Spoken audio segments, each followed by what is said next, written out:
اللهم كل ولي. أعوذ بالله من الشيطان الرجيم. بسم الله الرحمن الرحيم. الحمد لله رب العالمين وبه نستعين وصلى الله على سيدنا محمد وآله الطيبين الطاهرين.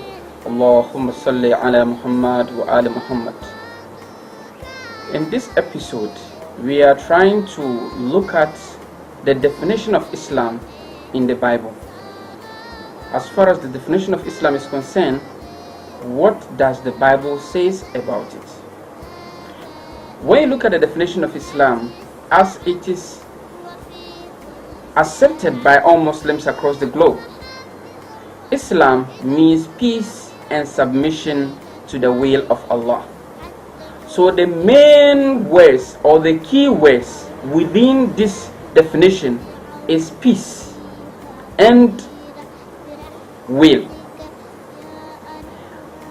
Looking at peace, anyone who makes sure that peace prevails in every community is called a peacemaker.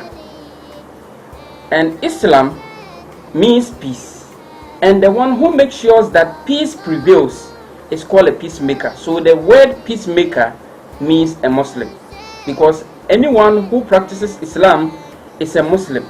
So anyone who makes sure that peace prevails is also a peacemaker. So the word peacemaker here means a Muslim. Now, looking into the Bible, in Matthew chapter 5 verses 9, Jesus said, "Blessed are the peacemakers, for they shall be called the children of God." So when you take the peacemakers and you put Islam, which is the meaning of peacemakers, into the verse, it will be, "Blessed are the Muslims, for they shall be called the children of God." So this is the first point in the definition of Islam as far as the Bible is concerned. The next is the will. Looking at the will, Jesus said in Matthew chapter 6 verses 9 and 10 that, "Let your will be done on earth as it is in heaven." Let your will be done on earth as it is in heaven. So Jesus knew that there is something that is being done in heaven, and he was praying that such thing, which is the will of God, must be done on earth. So we have to go to the heavens to find out what the will of God is and how is it being done in the heavens.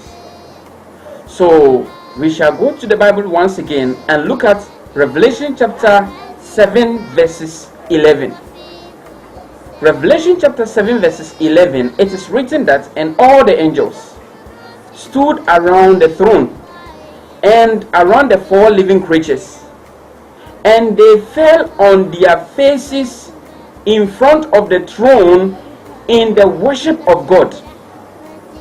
So if angels in their worship fell on their faces, which is the prostration, which is the way Muslims pray by putting their forehead on the ground, then it means that this is what Jesus was praying, that it must be done on earth.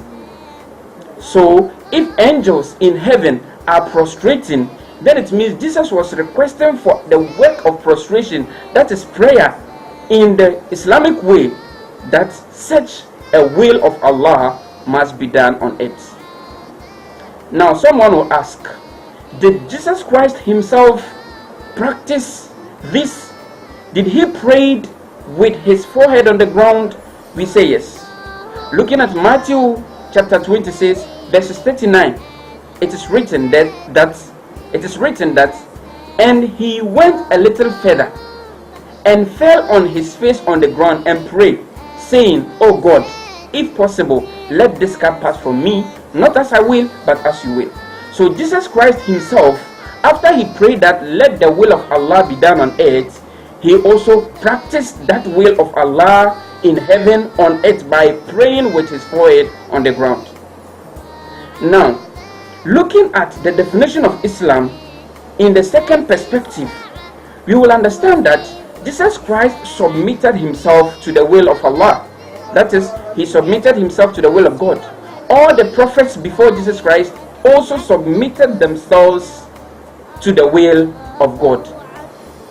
Looking at the definition of Islam and the submission of Jesus Christ and the other prophets to the will of God, then it means that Jesus Christ and all the prophets that came from Adam, Abraham, Moses, Joshua, and the rest, they all submitted themselves to the will of God. So therefore, all of them, including Jesus Christ, were Muslims. Wassalamu alaikum wa rahmatullahi ta'ala wa barakatuh.